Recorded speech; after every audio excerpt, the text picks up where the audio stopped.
আমরা আছি না, যে আমাদের পেটটা বড় হয়ে যাচ্ছে, পেটটা কি করে কমাবো।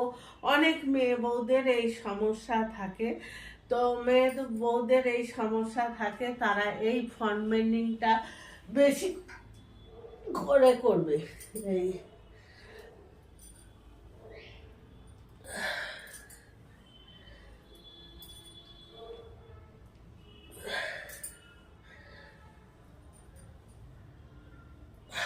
এই ফর্মেন্ডিংটা যত বেশি করে করা যায় তত কিন্তু কি হয়, আমাদের হিপস থাই সমস্তই কমে, পেট সমস্ত কমে, প্লাস হাত থেকে শুরু করে সমস্ত কমে।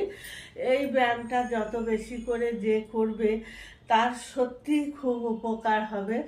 বন্ধুরা, বেশি না, আধা ঘন্টা টাইম দাও, এই এক্সারসাইজগুলো করো, তারপরে এইটা এইরমভাবে ঘুরে গিয়ে এই এরমভাবে করো।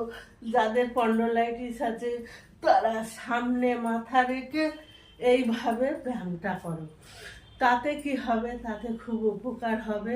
নিজেরাই ভালো থাকবে, দেখবে, বুঝতে পারবে যে ব্যায়াম করলে কতটা শরীর ভালো থাকে আর কতটা ভালো লাগে।